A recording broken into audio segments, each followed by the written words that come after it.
He used that voice, the one he never used with me. Quiet, gentle, like she was made of glass. 7 years and never once for me. His mother looked at me and said, "The server is staring." Not one person said my name. Not one person said, "That is his wife." But I was never powerless. He signed it himself. 43% of his empire, clean, legal, irrevocable. And when I walked in as the owner, he froze. My Korean Mafia boss husband never lowered his voice for me, only for his ex's tears. Then I walked in as the owner and he froze. He used that voice. The one I never heard him use with me. Quiet, gentle, like she was made of something breakable. 7 years. He never once lowered his voice for me. Not when I was tired. Not when I was afraid. Not even on the night I almost didn't make it. But for her tears. Every time. His mother saw me first. She always did. The server is staring. Someone remind her this is a private dinner. Not one person said my name. Not one person said, "That is his wife." I had worked a double shift. My feet hurt. My back hurt. I had driven 40 minutes to get there because they called me and said come. And I came. Like I was staff. Like I had always been staff. I want you to understand something before I tell you what happened next. I was not powerless. I had never been powerless. They just never thought to check. He signed it himself. On a night when he thought he needed me more than I needed him, a rival family was moving against his empire. He needed clean assets, hidden assets. Assets that couldn't be traced back to his name. He chose me because he trusted me. And then he forgot what trust meant. But I didn't forget. I just waited for the right room. This was the right room. Here is what is about to happen. Step 1. The betrayal that finally broke my silence. 7 years of lowered voices that were never for me. Step 2. The humiliation his family built in their own dining room. The one that gave me the reason I needed. Step 3 is where everything changes. Because the paper in my hand proves that Sion Group was never truly his. Not anymore. Step 4. The moment he realized he had been dismantling his own empire, one dismissal at a time. And step 5. The moment I chose myself, in front of every person who told me I was nothing. Stay, because when he froze, I want you to see his face. That face is the whole story. My name is Zara. I met Kai Sion on the worst night of my life, and somehow, that's still the night I'd choose again. He was sitting at table 7 of the restaurant where I worked. Obsidian Grill, 42nd floor. The kind of restaurant where the menu doesn't have prices, because price is not the point. I was 23. He was 29. He looked at me the way people look at something unexpected. Not like I was beautiful. Not yet. Like I was a problem he hadn't anticipated and found interesting. By the end of the night, I had refused to serve his table twice and comped his dessert once because his business associate had been rude to a junior server, and I had told him so directly, in front of everyone. He left a $4,000 tip and asked for my phone number on the receipt. I called him 3 days later. We were married 11 months after that. I want to tell you who Kai Sion was to me before I tell you what he became.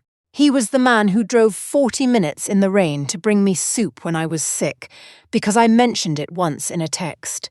He was the man who learned to say my name correctly. All the tones and rhythms of it, because he said it deserved to be said right. He was the man who, in the beginning, always lowered his voice when I was tired. The man who made that voice feel like something I could rest in. That man existed. I am not inventing him to make the betrayal hurt more. He existed. And then the empire got bigger, and Mina Yoon came back from overseas. And somewhere in the space between those two facts, the voice disappeared. Not all at once. That's the thing nobody tells you about how love dies. It doesn't go out like a light. It dims, degree by degree. So slowly you keep thinking, maybe tomorrow it comes back. I waited 7 years for the voice to come back. It never came back for me. If you've ever waited for someone to return to who they used to be, drop your city below. Tell me where you're watching from. I want to know. The Sion family dinner was held on a Thursday. Bora Sion, Kai's mother, had called me herself, which was unusual. Bora did not call me. Bora summoned the assistant who emailed me, who forwarded the calendar invite. A direct call meant she wanted something specific. We're celebrating the new acquisition, she said. Family only. be there at 7. I was working a double shift at Obsidian. I still worked there, 3 days a week, because Kai's family had made it quietly known, through the kind of silences and half-sentences that wealthy families perfect, over generations, that a daughter-in-law who worked was embarrassing. So naturally, I worked. I arrived at 7 too, still in my uniform because I hadn't had time to go home. I walked into the dining room and the first thing I saw was Mina Yoon. She was wearing a dress the colour of champagne. Her hair was down. She was sitting in the chair that had for 4 years been considered mine. Kai was beside her. His hand was over hers. His voice, the voice, was soft and low. He was saying something that made her laugh. Bora was at the head of the table watching me watch them. "The server is staring," she said pleasantly. Someone remind her this is a private dinner. Laughter. Easy, comfortable laughter from the people I had cooked Sunday meals for, attended birthdays for, sent anniversary gifts on behalf of. Kai looked up. His expression didn't change. "Wait outside," he said. "Not, I'm sorry you had to see this. Not, let me explain. Not even my name. Wait outside." I stood there for a moment. "Just long enough, Jisoo." His sister was looking at her hands. Daewon, his brother, was refilling his glass. The 7 other people at that table had each made a private calculation and decided that staying quiet was the correct investment. "Of course," I said. I walked back to the entrance. I picked up the tray I had set down when I came in, and then I made a decision that had been building for 7 years without me fully understanding it. I did not wait outside. I drove home. I took a shower. I opened the safe in the bedroom that Kai didn't know. I knew the code to. He had set it himself, never imagining I would watch closely enough to learn it. I took out the folder that Marcus Webb had given me 3 years ago, on a quiet afternoon, when Kai had asked me to sign documents he'd explained as protective asset transfers. He had been distracted, trusting, and in a hurry he had not read what he was asking me to sign. Marcus had. Marcus was my father's college roommate and the sharpest transactional lawyer in the city, and he had called me before Kai's assistant even sent the paperwork. "Read it twice," Marcus had said, "then sign it, and keep a copy somewhere only you know." I had signed it. I had kept a copy.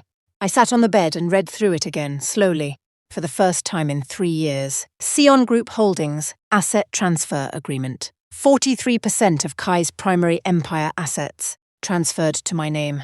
Clean, legal, irrevocable. The man who never lowered his voice for me had, in one desperate night 3 years ago, handed me the keys to his kingdom, and then forgotten he'd done it. Need to tell you something about Mina Yoon.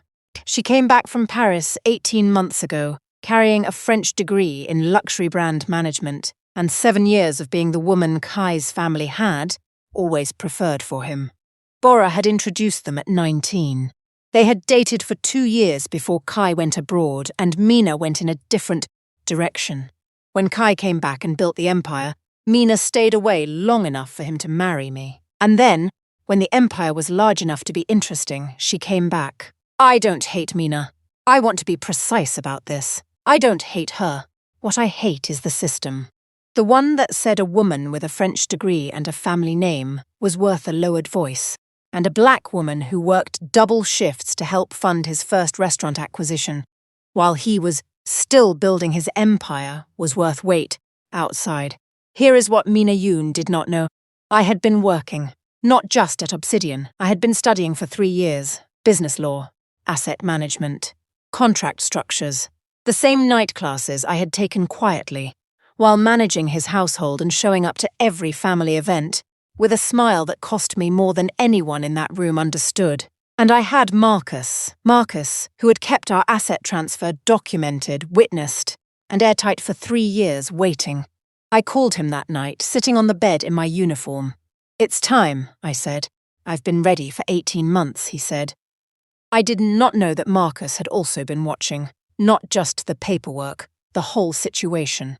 He had connections in Kai's world that I didn't know about. Old family relationships, business overlaps, the kind of quiet loyalties that move through powerful circles without announcing themselves. 3 weeks after the dining room, Marcus called me. "There's going to be a Sion Group board meeting next month," he said. "Acquisition vote. New expansion.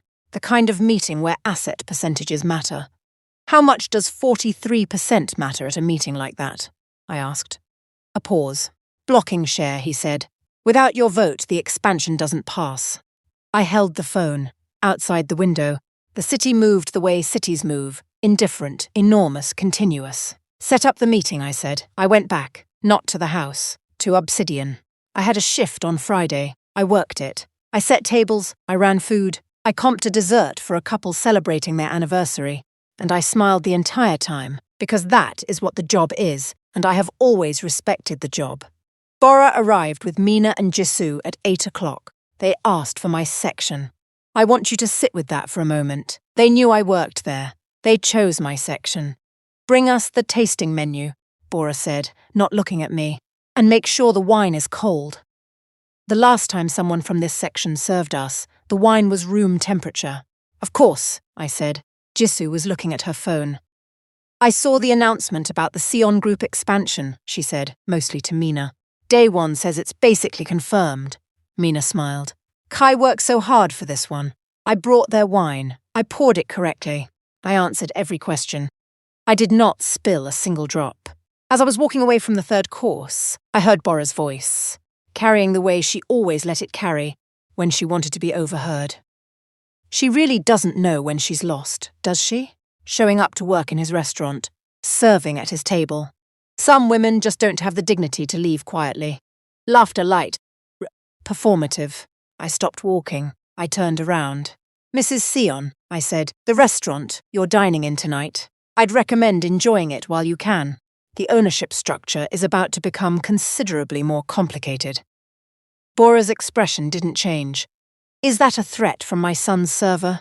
No, I said. It's a scheduling note. I walked back to the kitchen. I did not shake. I did not cry. I had 1 month. Comment the word counterattack if you've ever stayed quiet in a room where people underestimated you because you already knew what was coming. Tell me. I need to know I'm not alone. Sion Group's quarterly board meeting was held on a Tuesday. Marcus arrived first. He had filed our documentation with the board's secretary 3 business days prior, as required by the corporate charter. 43% properly registered, properly noticed. When Kai walked into the boardroom, the first thing he saw was my name on the shareholder register. Zara Sion, 43%. He stopped. The room had 12 people in it. 3 of them knew what was coming. 9 of them did not. Kai looked at the register.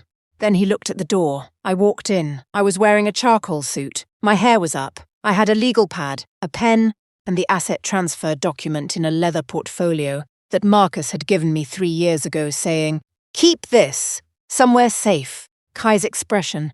I need to describe this carefully because I want to be accurate. It was not anger, not immediately. It was the face of a man whose internal model of the world had just failed to load. He had built an entire architecture of assumptions around who I was, what I knew, what I was capable of. And he was watching, in real time, as that architecture revealed itself to be incomplete. "Zara," he said. "Mr. Sion," I said, "I believe we have a vote." The expansion proposal went to the floor. Without my vote, it failed. I voted against it. The room went very quiet. Kai stood up slowly. "You don't understand what you're doing." "I understand exactly what I'm doing," I said. "I've been studying for 3 years to make sure I understood exactly what I was doing before I did it." "This is my company. 43% of it," Marcus said from the chair beside me, "is hers. As of 3 years ago, properly witnessed and filed. Mr. Sion, your legal team has already been notified." Kai looked at Marcus, then at me. The man who had never lowered his voice for me was now speaking at a volume I had never heard from him before. Barely above a whisper. "Why?" I held his gaze. "Because you waited outside," I said, "and I waited 7 years. The expansion failure made the financial pages by Wednesday morning. Not because of the vote itself. Corporate votes fail regularly, but because of what the vote revealed. That Kai Sion's asset structure contained a 43% stake held by his estranged wife, undisclosed to investors, a fact that constituted a material omission in their recent investor communications. The stock correction happened by Thursday afternoon. I did not celebrate. I want to be clear about that. I took no pleasure in watching the numbers move. What I had wanted, what I had always wanted, was not the destruction of what he built. It was acknowledgement. Simple, decent acknowledgement that I had been there, that I had mattered, that the years I had given were real. He had been given 7 years to offer that. He had offered me wait outside instead. The company's structure he had built, the one that required clean assets in my name to protect him from a rival 3 years ago. That structure was his design. I had simply stopped being invisible inside it. The rival family he had protected himself from, they were watching too. Marcus had made sure of it. By Friday, Sion Group's board had called an emergency meeting. Without my cooperation on the restructure, the correction would become a crisis. Kai called me on Saturday morning. The voice was different, quiet, lower than I had ever heard it. "Can we talk?" he said. "Yes," I said. "Have Marcus contact your legal team." 6 weeks later, I walked back into Obsidian, not as a server, as the new co-owner. The acquisition had been part of the restructure negotiation. Obsidian was one of Kai's secondary holdings, a restaurant group he had purchased 3 years ago with clean assets that happened to include mine. The negotiation had been conducted entirely through lawyers, and I had asked for 2 things, Obsidian and a clean legal separation. He gave me both. The night I came back, Bora was there. She and Jisoo were at table 7, my old section, for a dinner with some of the family's social circle. I learned this from the host who called to confirm my arrival time. I dressed carefully, not to perform, just because the moment deserved to be dressed for. I walked in through the front entrance. The host greeted me as Madam. The room registered this. Bora looked up. I watched her process what she was seeing, the greeting, the staff demeanour, the way the room had subtly reorganised around my arrival. Jisoo put down her fork. I walked to the manager on duty, reviewed one operational note with him, thanked him and turned to leave. Bora said, "Zara, not Madam, not her son's wife, my name." For the first time she said my name. I turned. "He made a mistake," she said. It was the closest she had to an apology. I had learned to hear what people meant when they couldn't say it correctly. "Yes," I said. "He did." I walked out. Comment the word payoff if you've ever walked back into a room that tried to dismiss you and felt the whole thing shift without saying a word. I want to read every single one. 6 months after the board meeting, Obsidian had a new menu, mine. I had worked with the chef for 8 weeks. Every dish was something I had cooked at some point in my life, adapted, elevated, made into something that belonged in a 42nd floor dining room. The review came out on a Thursday. The critic called the menu quietly revolutionary, the kind of food that knows exactly what it is and refuses to apologise for it. I kept that line. My mother was the first person I called. She was a woman who had worked double shifts her entire life. She had never once been told by anyone that her labour was worth a lowered voice. She had built me from the same understanding, that you do the work, you carry the weight, you wait for the room that finally sees you clearly. "Tell me what it looks like," she said. I looked around the restaurant, the tables with their white cloths, the city 40 floors below, the staff moving with the confidence of people who had been told they mattered and believed it. "It looks like it was always mine," I said. "Because it was," she said. Kai and I finalised our divorce 9 months after the board meeting. He signed the papers without a fight. I had not expected that. I had prepared for one. He asked me, once through Marcus, if I would meet with him. I thought about it for 3 days. I said yes. We met in a neutral place, a coffee shop on Meridian Avenue, small table. No lawyers. He looked different. Not diminished, just reordered, like a man who had been rearranged by what he'd learned about himself. "I spent a long time trying to figure out when I stopped seeing you," he said. I let that sit. "It wasn't one moment," I said. "It was 100 small ones. Every time you chose your voice for her and not for me. Every time you let the room decide what I was worth. Every time you waited for me to adjust instead of asking if I was okay." He was quiet. "I'm sorry," he said. "I know," I said. "I meant it. Not as forgiveness. Forgiveness is a different conversation, a longer one. I meant it as acknowledgement. I heard you. I believe you. It doesn't change what happened, but I heard you.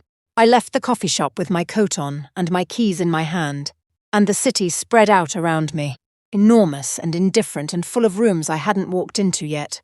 I chose myself that day, not dramatically, not with a speech, just by walking out the door and knowing clearly and completely that I was enough. Here is what 7 years taught me. A man who saves his gentleness for another woman is not a cold man.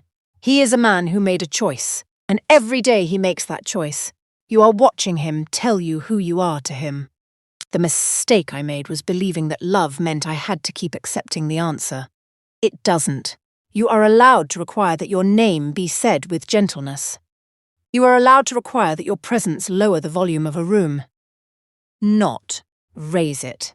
You are allowed to stop waiting for someone to see your value and simply become the person who owns the room instead. She walked away with everything, not because she took it, because she had built it, quietly, carefully, year by year, while they were all looking somewhere else. And when the room finally went silent, she was already standing at the head of the table. That is not a revenge story. That is a recognition story. The difference matters.